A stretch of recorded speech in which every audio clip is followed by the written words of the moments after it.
Il y a 6 mois, j'ai reçu un manuscrit qui a tout changé. Un document que les institutions religieuses préféreraient garder secret. Depuis ce jour, ma compréhension des Écritures n'est plus la même. Ce que je vais vous révéler aujourd'hui concerne l'histoire la plus scandaleuse de la Bible.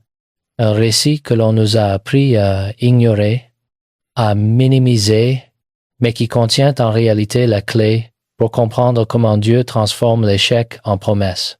Judas et Tamar, le scandale qui a changé l'histoire de la rédemption. Restez avec moi jusqu'à la fin, car ce que vous allez découvrir pourrait transformer complètement votre perception de la grâce divine. Tout a commencé par un email inattendu. Pas d'expéditeur, juste un message bref. Vous cherchez la vérité derrière les généalogies. Je sais quelque chose que personne n'ose dire publiquement. Domaine 14 heures, coordonnées en pièces jointes. Venez seul. J'aurais dû l'effacer. J'aurais dû me méfier. Mais quelque chose dans ces mots résonnait avec une recherche qui m'obsédait depuis des années. Pourquoi l'histoire de Judas et Tamar apparaît-elle dans la généalogie du Messie? Pourquoi un scandale aussi profond se trouve-t-il au cœur de la promesse divine? Le lendemain, je me suis rendu à l'endroit indiqué, une bibliothèque ancienne dans les faubourgs de Jérusalem, rarement fréquentée. Au fond, entre des rayonnages poussiéreux, un homme d'une 60aine d'années m'attendait. Son regard était celui de quelqu'un qui a passé sa vie à étudier ce que les autres préfèrent oublier. Vous êtes celui qui pose les bonnes questions. Il dit, sans préambule, je vais vous montrer quelque chose que j'ai gardé caché pendant 30 ans. Il sortit une petite clé USB et la posa sur la table. Tout est là-dedans, des manuscrits oubliés, des traductions alternatives, des découvertes archéologiques que les institutions ont choisi de ne pas publier. L'histoire de Judas et Tamar n'est pas ce qu'on vous a enseigné. C'est bien plus profond, bien plus troublant et bien plus essentiel à la compréhension du plan divin. Il marqua une pause, puis ajouta, dans un murmure, ce qui s'est passé entre eux n'était pas un accident. C'était un point de rupture dans l'histoire spirituelle de l'humanité. Ces mots se sont gravés dans mon esprit. Pendant des semaines, j'ai analysé le contenu de cette clé USB, des textes en araméen, des commentaires rabbiniques jamais traduits, des lettres entre théologiens qui débattaient de cette histoire avec une urgence que je ne comprenais pas encore. Et puis, j'ai commencé à voir le schéma, un motif qui se répétait à travers les siècles, une vérité que les anciens connaissaient mais que nous avons oubliée. Avant de vous révéler ce que j'ai découvert, vous devez comprendre quelque chose de fondamental. Les Écritures ne parlent pas seulement du passé, elles parlent d'un code, d'une structure qui se répète, d'un principe universel sur la façon dont Dieu transforme la chute en élévation. L'histoire de Judas et Tamar n'est pas isolée. Elle fait partie d'un réseau de récits interconnectés, tous pointant vers la même vérité. Le voile entre l'échec humain et la promesse divine est plus mince que nous le pensons. Judas était le 4e fils de Jacob, porteur d'un nom prophétique qui signifie louange. De sa lignée devait naître le Messie, le lion de la tribu de Judas. Mais au moment de cette histoire, Judas était loin de Dieu, consumé par la culpabilité d'avoir vendu son frère Joseph comme esclave. Il s'était éloigné de sa famille, avait épousé une Cananéenne, construit une vie à l'écart de la présence divine.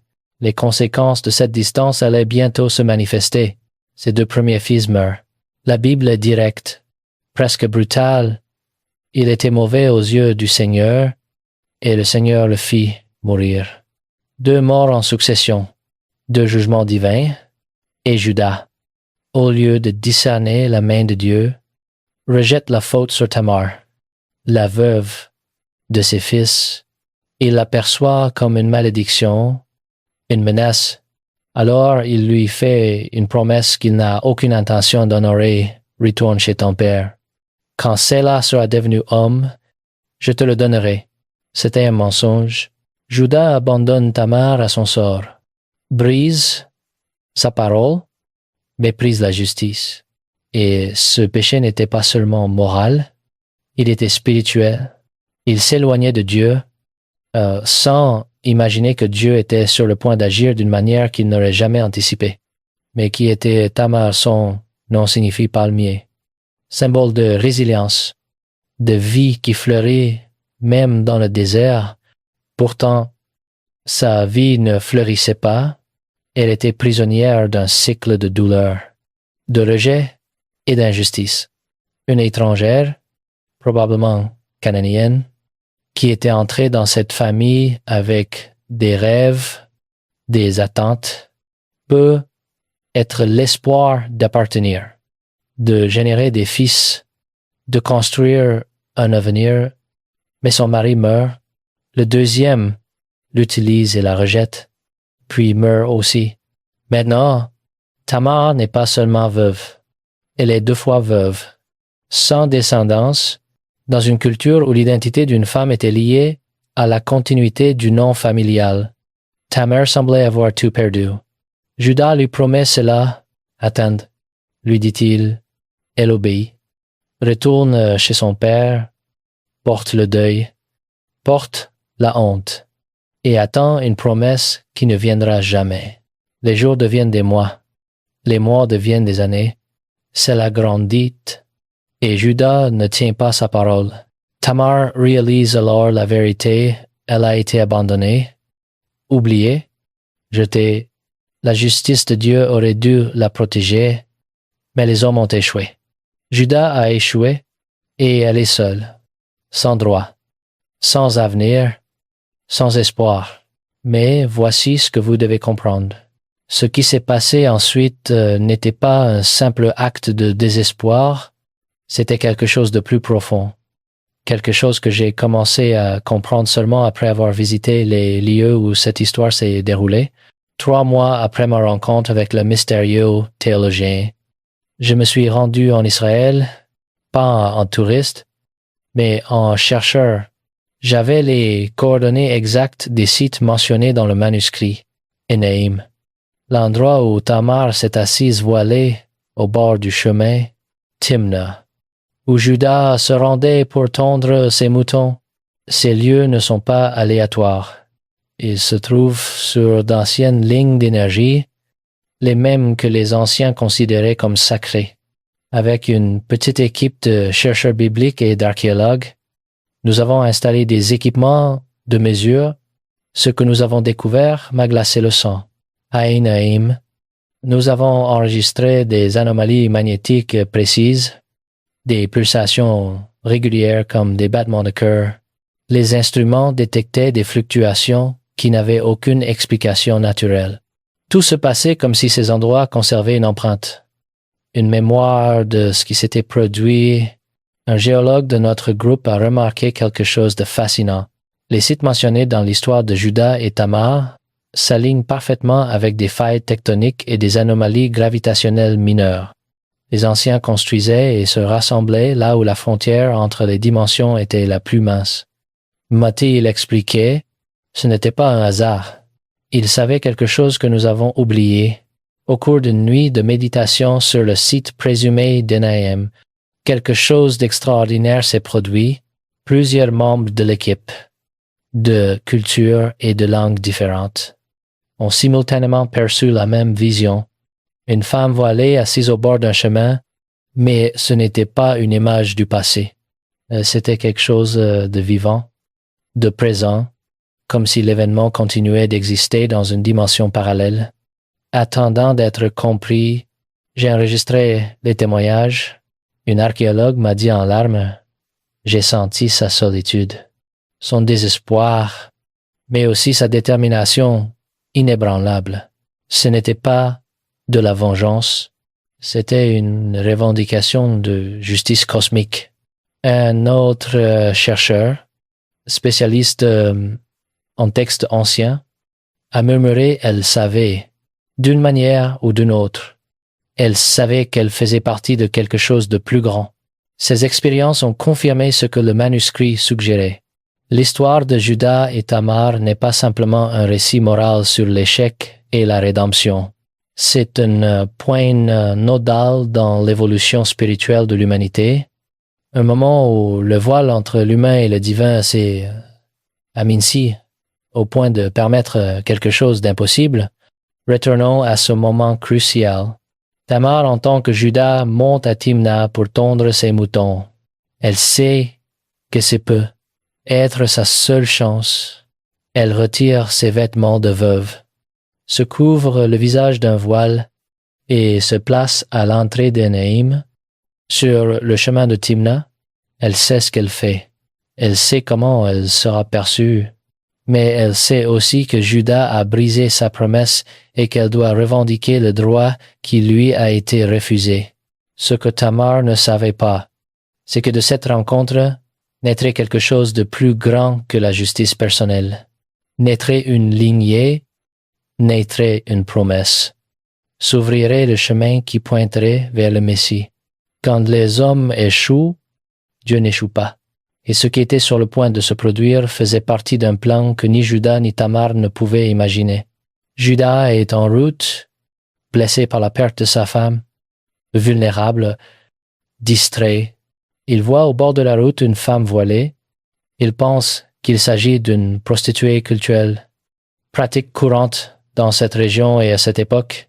Il s'approche sans hésiter. « Laisse-moi être avec toi. » Il n'a aucune idée que cette femme est Tamar, sa belle-fille, celle qu'il a abandonnée, celle à qui il a promis justice et ne l'a jamais accordée. L'ironie est cinglante. L'homme qui a refusé de donner cela à Tamar pour préserver son propre nom est sur le point de coucher avec elle sans même la reconnaître. Tamar répond « Que me donneras-tu pour être avec moi? Judas n'a rien sur lui. J'enverrai un chevreau de mon troupeau. Promet-il, mais donne-moi un gage en attendant. » Elle demande son sceau, son cordon et son bâton, les marques de son identité, les symboles de son autorité. Judas les lui donne sans réfléchir. Il est dans le désir, dans la distraction, incapable de voir ce qui se passe réellement. La rencontre a lieu. Tamar conçoit, puis elle disparaît, reprend ses vêtements de veuve et attend. Quand Judas envoie son ami récupérer le gage avec le chevreau promis, personne ne trouve la femme. Il n'y a jamais eu de prostituée ici. Lui dit-on. Judas abandonne, gardant le silence pour éviter le ridicule. Qu'elle garde ce qu'elle a, dit-il. Ne devenons pas la risée des gens. 3 mois passent. Tamar est enceinte. La nouvelle parvient à Judas. Ta belle-fille Tamar s'est prostituée et la voici enceinte. La réaction de Judas est immédiate et brutale. Qu'on la fasse sortir et qu'elle soit brûlée, c'est le moment de vérité. L'hypocrisie de Judas atteint son sommet. L'homme qui vient de coucher avec une prostituée inconnue condamne sa belle-fille à mort pour le même acte. Mais Tamar est prête. Alors qu'on la conduit au jugement, elle envoie à Judas les objets qu'il lui a donné le sceau, le cordon, le bâton, avec ce message: c'est de l'homme à qui appartiennent ces objets que je suis enceinte. Reconnais-les. Le silence qui suit doit avoir été assourdissant. Judas regarde les objets.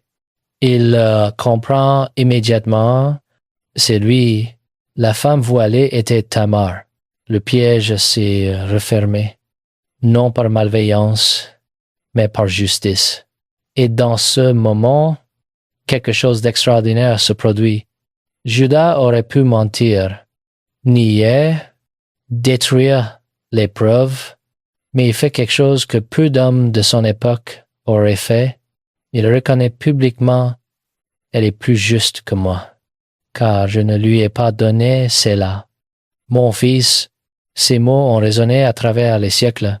C'est le moment de la repentance, le moment où l'échec se transforme en promesse. Judas reconnaît sa faute, honore la justice de Tamar, et Dieu agit. Tamar donne naissance à des jumeaux, Péré et Zéra, et c'est Péré qui entrera dans la lignée directe du Messie. Mais l'histoire ne s'arrête pas là. Ce que j'ai découvert dans les manuscrits cachés va encore plus loin. Il existe des traditions rabbiniques anciennes qui suggèrent que Tamar n'était pas simplement une femme courageuse. Elle était considérée par certains comme ayant un degré de conscience prophétique, une compréhension intuitive du plan divin que même les patriarches ne possédaient pas, un texte en particulier conservé dans une collection privée à laquelle j'ai eu accès, décrit Tamar comme « celle qui a vu le voile ».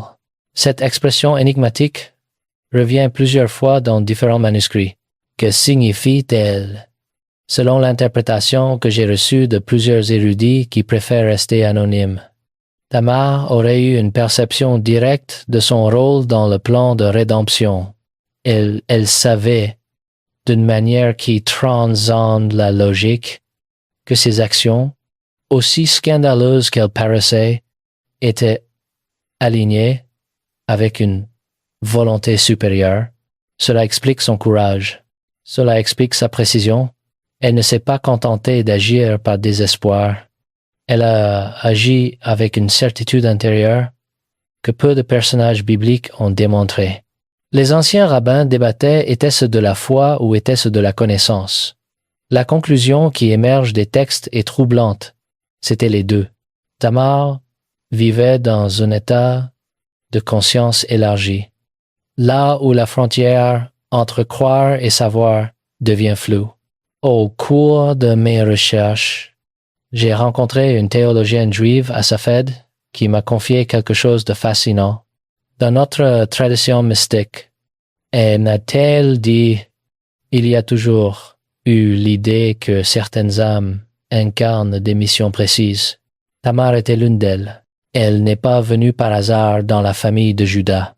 Elle était là pour corriger une faille, pour rétablir l'équilibre quand les structures patriarcales ont échoué, quand les hommes ont trahi leur propre loi. C'est elle qui a rétabli la justice. Ces paroles ont fait écho en moi pendant des jours. J'ai commencé à voir un schéma plus large dans la Bible.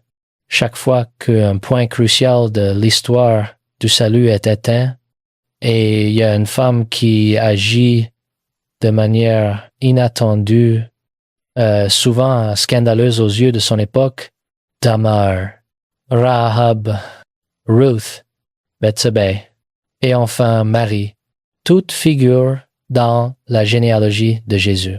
Toutes ont défié les conventions, toutes ont agi dans des circonstances qui auraient pu les détruire. Ce n'est pas un hasard, c'est un code, un message que nous avons mis des siècles à déchiffrer. Dieu ne travaille pas selon nos catégories de pureté et d'impureté. Il travaille à travers la rupture, la fissure. Le moment où tout semble perdu, c'est là, précisément là, qu'il insère la transformation. J'ai passé des mois à organiser des groupes d'études autour de cette découverte. Les réactions ont été profondes. Une femme m'a dit « Pendant toute ma vie, on m'a enseigné que mes erreurs me disqualifiaient du plan de Dieu. Maintenant, je comprends que Dieu utilise précisément ces moments-là. Un homme, pasteur depuis 20 ans, m'a confié en larmes. J'ai prêché la grâce toute ma vie, mais je ne l'avais jamais vraiment comprise jusqu'à maintenant. Le message est clair et il résonne avec une urgence particulière en ce moment de l'histoire humaine. Nous vivons une époque de transformation collective. Les anciennes structures s'effondrent, les certitudes se dissolvent. Beaucoup vivent ce que les psychologues appellent des crises existentielles, mais ce sont en réalité des symptômes de la métamorphose, tout comme Tamar a dû briser les formes pour permettre la promesse de s'accomplir. Nous sommes appelés à lâcher prise de nos rigidités pour permettre l'émergence du nouveau. L'histoire de Judas et Tamar nous enseigne quelque chose de fondamental. La transformation ne vient pas de la perfection. Elle vient de la reconnaissance honnête de notre échec et de notre ouverture à la grâce. Judas a dit « Elle est plus juste que moi ». Ces mots ont ouvert la porte à la rédemption. Quand nous cessons de nous défendre, quand nous cessons de projeter nos fautes sur les autres, quand nous reconnaissons simplement la vérité, Dieu peut agir, mais il y a quelque chose de plus profond encore. Au cours de mes recherches, j'ai découvert un concept ancien presque oublié, le tikkun, la réparation cosmique. Selon cette vision, certains événements dans l'histoire ne sont pas simplement des leçons morales, ce sont des points de réparation où la structure même de la réalité spirituelle est corrigée. La rencontre entre Judas et Tamar était l'un de ces moments. Quelque chose s'était brisé dans la lignée de la promesse, la vente de Joseph, l'éloignement de Judas, la mort de ses fils, le mensonge fait à Tamar. Tout cela créait une fissure dans le plan divin. Mais Dieu ne restaure pas en effaçant. Il restaure en transformant. Il prend la fissure elle-même et en fait le passage vers quelque chose de nouveau. C'est exactement ce qui s'est passé. De cette rencontre scandaleuse et inépérée, dont le nom signifie rupture ou percée, et de Pérez est venu Boaz, puis Obed, puis Isaïe, puis David, et finalement à Jésus. La lignée messianique passe par la rupture, par le scandale, par ce qui semblait être l'échec absolu.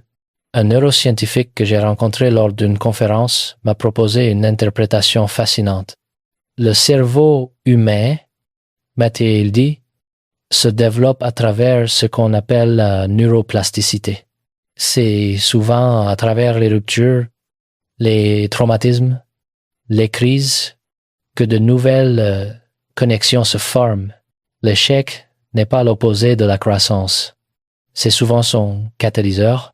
Il a marqué une pause, puis a ajouté, si cela est vrai au niveau neurologique, pourquoi ne serait-ce pas vrai au niveau spirituel?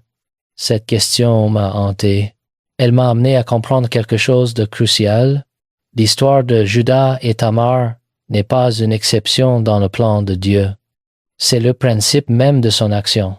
Dieu travaille toujours à travers ce qui semble impossible, improbable, scandaleux, parce que c'est précisément là que notre ego se brise, que nos certitudes s'effondrent, que nous devenons vraiment ouverts à la transformation. Les mois ont passé, j'ai continué mes recherches, mes voyages, mes rencontres, partout. Et j'ai trouvé des gens qui vivent des ruptures, qui traversent des crises, qui se sentent perdus. Et à chacun, j'ai partagé cette vérité. Votre rupture n'est pas votre fin. C'est votre percée, comme Pérez. Vous êtes en train de naître à travers ce qui semblait vous détruire. Un soir, je suis retourné en Israël, cette fois seul. Je me suis rendu sur le site d'Enahem au coucher du soleil. J'avais besoin de silence, de connexion, de compréhension, assis là, observant le paysage aride où Tamar s'était assise des millénaires plus tôt. J'ai senti quelque chose se déplacer en moi. Ce n'était pas une vision, c'était pas une voix, c'était plus subtil, plus profond. C'était une certitude. Le voile entre l'échec et la promesse n'existe pas vraiment. Ce sont deux aspects de la même réalité. Ce que nous appelons échec est simplement la phase de dissolution nécessaire avant la renaissance. Et ce que nous appelons promesse est ce qui émerge quand nous cessons de résister à la transformation. Tamar l'avait compris. C'est pourquoi elle a agi avec cette audace tranquille. Judas l'a appris. C'est pourquoi il a pu dire « elle est plus juste que moi » et nous sommes invités à le comprendre maintenant, à ce moment précis de l'histoire collective de l'humanité où tant de choses se brisent, où tant de personnes se sentent perdues. Ce qui arrive n'est pas une punition. C'est une invitation à lâcher prise de nos rigidités, à reconnaître honnêtement nos échecs, à nous ouvrir à la grâce qui transforme tout. L'histoire de Judas et Tamar nous montre le chemin. Le chemin n'est pas l'évitement de l'échec. C'est la traversée consciente de l'échec jusqu'à ce qu'il révèle la promesse cachée en son cœur. Depuis que j'ai commencé à partager ces découvertes, les témoignages affluents, des personnes de tous horizons me contactent pour me dire que cette compréhension a changé leur vie. Une femme qui portait la honte d'un divorce depuis 20 ans m'a écrit « Je comprends maintenant que ce qui semblait être ma plus grande défaite était en réalité le début de ma libération. » Un homme qui avait fait faillite et perdu son entreprise m'a confié « J'ai cessé de voir mon échec comme une fin. C'est devenu un passage vers quelque chose de plus authentique. » Ces histoires ne sont pas des exceptions. Elles sont la règle partout où il y a honnêteté, où il y a ouverture, où il y a acceptation de la transformation. Dieu agit, pas en effaçant l'échec, mais en le transfigurant. Pas en niant la douleur, mais en la transformant en sagesse, pas en revenant en arrière, mais en créant quelque chose de radicalement nouveau. Le théologien mystérieux que j'avais rencontré dans cette bibliothèque m'a recontacté il y a quelques semaines. Nous nous sommes retrouvés au même endroit. Il avait vieilli. Son regard était encore plus profond. Vous avez bien travaillé. Matt dit, mais il y a une dernière chose que vous devez comprendre. Il sortit un ancien parchemin, soigneusement préservé. Ceci est une prophétie rabbinique du IIIe siècle. Elle dit que viendra un temps où l'histoire de Judas et Tamar sera enfin comprise dans sa pleine signification. Ce temps, c'est maintenant. L'humanité entre dans une phase de transformation collective où les anciennes structures s'effondrent et ceux qui comprendront le principe de Judas et Tamar, ceux qui sauront voir la promesse dans la rupture, seront les guides de cette transition. Ces paroles ont résonné en moi comme une évidence. C'est exactement ce que je percevais. Nous ne vivons pas simplement une crise. Nous vivons une métamorphose. Et l'histoire de Judas et Tamar nous donne le mode d'emploi reconnaissance honnête de l'échec, acceptation de la transformation, ouverture à la grâce et confiance que Dieu travaille précisément à travers ce qui semble brisé. J'ai créé ce que j'appelle le protocole de la rupture créative. C'est un ensemble de pratiques inspirées de l'histoire de Judas et Tamar, conçues pour aider les gens à traverser leur propre moment de transformation. Cela comprend des méditations sur l'acceptation, des exercices d'honnêteté radicale, des pratiques de lâcher-prise et des réunions communautaires où les gens partagent leurs ruptures et découvrent qu'ils ne sont pas seuls. La réponse a été immédiate et profonde. Des groupes se forment dans différentes villes, différents pays. Les gens découvrent qu'il y a une sagesse ancienne pour naviguer ce que nous traversons collectivement. Ils apprennent à ne plus avoir peur de l'échec, à ne plus se cacher dans la honte, à reconnaître que Dieu travaille précisément là où nous pensions qu'il était absent. Une phrase en particulier de Judas résonne avec une puissance particulière. Elle est plus juste que moi. Ces mots sont devenus un mantra pour beaucoup.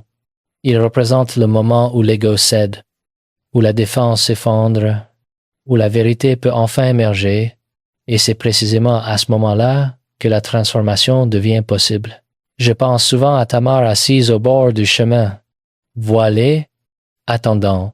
Elle ne savait pas exactement comment cela allait se passer, mais elle savait qu'elle devait agir. Elle avait cette certitude intérieure que même dans l'apparence du scandale, elle servait quelque chose de plus grand. Et elle avait raison. Son courage a permis à la lignée messianique de continuer. Son audace a réparé ce que les hommes avaient brisé. Nous sommes tous Tamar à certains moments de nos vies, assis au bord du chemin, face à une décision impossible, sachant que nous devons agir même si l'action semble scandaleuse, même si personne ne comprendra. Et c'est dans ces moments-là, précisément là, que nous devenons des instruments de la transformation divine. Nous sommes aussi tous Judas. Nous avons tous trahi des promesses, fuir des responsabilités, rejeter la faute sur les autres. Mais le moment arrive où la vérité nous rattrape, et c'est là que nous avons le choix crucial, continuer à nous défendre ou dire comme Judas, elle est plus juste que moi. Choisir l'honnêteté, choisir la reconnaissance, choisir la transformation. Ce que j'ai compris au terme de cette recherche, c'est que l'histoire de Judas et Tamar n'est pas seulement leur histoire, c'est notre histoire. C'est l'histoire de l'humanité qui apprend génération après génération que Dieu ne travaille pas malgré nos échecs, mais à travers eux, que la promesse ne vient pas de l'évitement de la rupture, mais de sa traversée consciente. Il y a quelques jours, j'ai reçu un message d'un jeune homme qui avait participé à l'un de nos groupes. Il m'a écrit pendant des années. J'ai porté la honte d'avoir abandonné mes études, d'avoir échoué dans mon mariage, d'avoir déçu ma famille. Grâce à l'histoire de Judas et Tamar, j'ai compris que ces échecs n'étaient pas la fin de mon histoire, mais le début de ma véritable naissance. J'ai cessé de fuir. J'ai reconnu mes erreurs, honnêtement, et maintenant je sens que ma vie a enfin un sens profond. Ces témoignages me confirment que ce message n'est pas seulement historique ou théologique. Il est profondément actuel, urgently nécessaire. Nous vivons à une époque où tant de gens portent la honte, la culpabilité, le sentiment d'avoir échoué, et ce message leur dit « Votre échec n'est pas votre identité, c'est votre passage ». Comme péré, qui signifie rupture, vous êtes en train de naître à travers ce qui semblait vous détruire. La dernière fois que j'ai vu le théologien mystérieux, il m'a dit quelque chose que je n'oublierai jamais. Le voile s'élève. Maître, il dit, l'humanité est en train de comprendre ce que les anciens savaient, que la séparation entre le sacré et le profane, entre l'échec et la promesse, entre le scandale et la grâce, n'est qu'une illusion. Tout est tissé dans la même tapisserie divine, et ceux qui verront cela, ceux qui vivront à partir de cette compréhension, seront les porteurs de la nouvelle conscience. Il avait raison. Je le vois partout. Une nouvelle compréhension émerge. Les gens cessent de compartimenter leur vie entre parties acceptables et parties honteuses. Ils commencent à voir que chaque partie, même les plus sombres, peuvent être intégrées et transformées. C'est cela, la véritable rédemption. Pas l'effacement du passé, mais sa transfiguration. L'histoire de Judas et Tamar nous montre le chemin.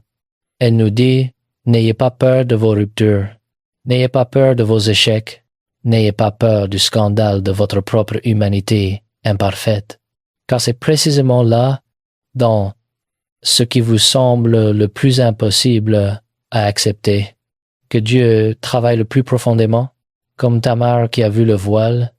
Nous sommes invités à voir au-delà des apparences, à voir que ce qui semble être notre plus grande défaite peut devenir notre plus grande victoire, que ce qui semble être notre plus grand scandale peut devenir notre plus grande gloire.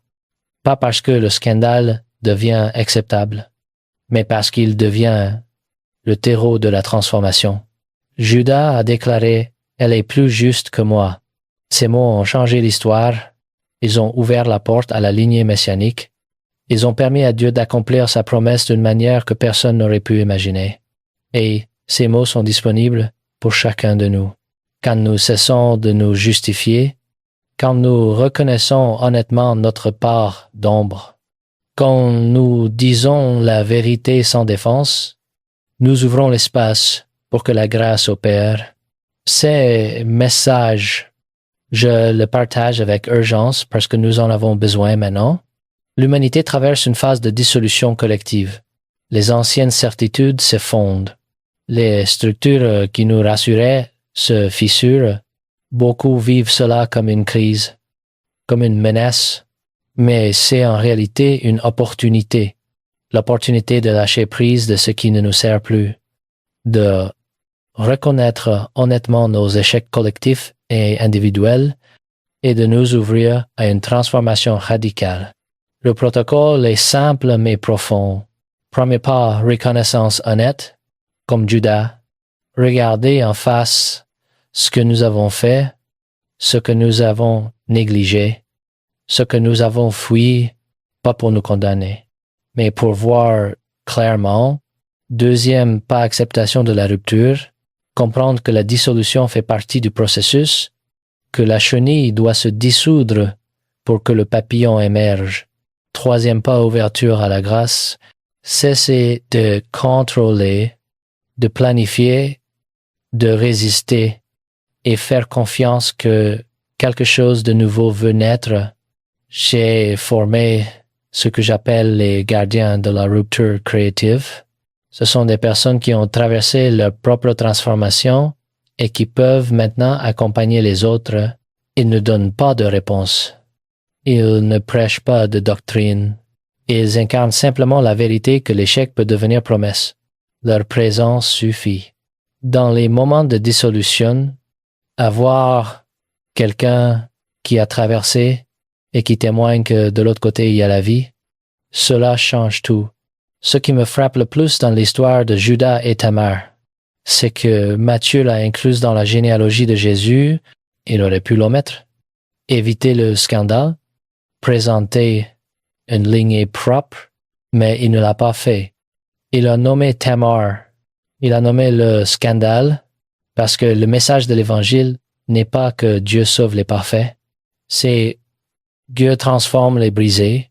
Cette vérité résonne avec une puissance particulière aujourd'hui.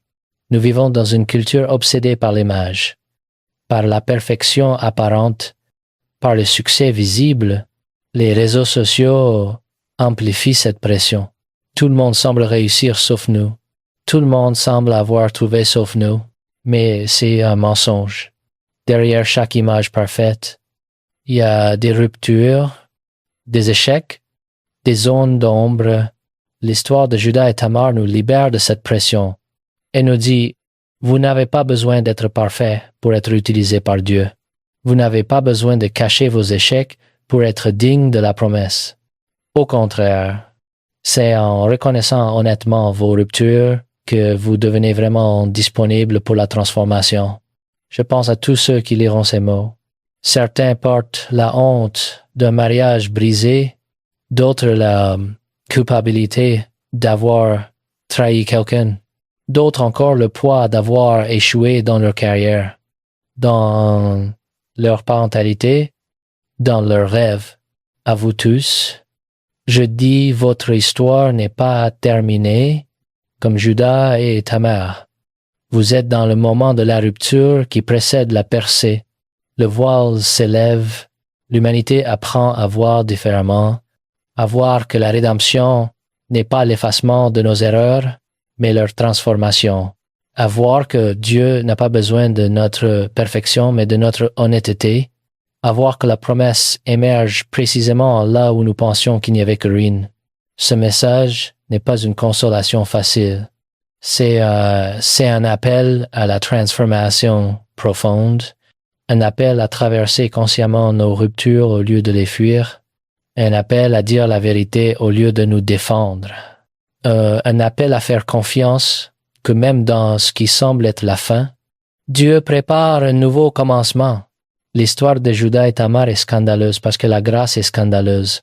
Elle défie notre sens de la justice, notre besoin de contrôle, notre désir de tout comprendre. Elle nous dit que Dieu travaille de manière que nous ne pouvons pas prédire, à travers des personnes que nous n'aurions pas choisies, dans des circonstances que nous n'aurions pas planifiées. Et c'est exactement cela. La bonne nouvelle, vous n'avez pas besoin de comprendre comment Dieu va transformer votre situation. Vous n'avez pas besoin de planifier votre rédemption. Vous avez simplement besoin d'être honnête, d'être ouvert et de faire confiance. Le reste, Dieu s'en charge, comme il l'a fait avec Judas, comme il l'a fait avec Tamar, comme il l'a fait à travers toute l'histoire du salut. Ce que j'ai appris au terme de cette longue recherche, c'est que le voile entre l'échec et la promesse n'est pas un mur à franchir, mais une illusion à dissoudre.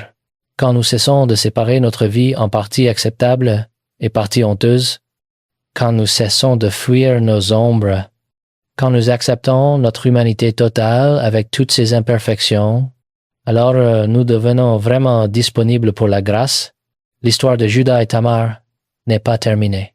Elle continue à travers nous. Chaque fois que quelqu'un reconnaît honnêtement son échec, elle continue. Chaque fois que quelqu'un choisit la transformation plutôt que la défense, elle continue. Chaque fois que quelqu'un fait confiance que Dieu peut utiliser même leur plus grande rupture, elle continue. Le voile s'élève. L'humanité s'éveille à cette vérité ancienne, mais toujours nouvelle. Dieu transforme l'échec en promesse. Il ne fait pas semblant que l'échec n'a pas eu lieu. Il le prend. Il le traverse. Il le transfigure. Et ce qui en émerge est plus beau, plus profond, plus authentique que ce qui aurait été possible sans la rupture.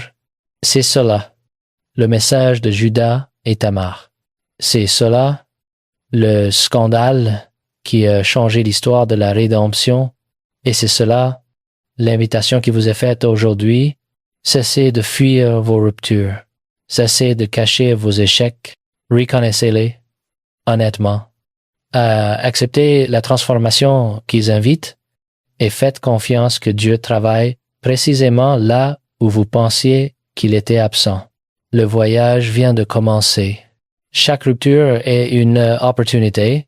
Chaque échec est un passage.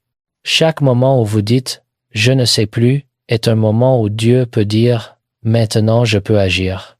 Le voile s'élève et derrière lui nous attend non pas la condamnation mais la transformation. Non pas la fin, mais le commencement d'une histoire que seule la grâce peut écrire.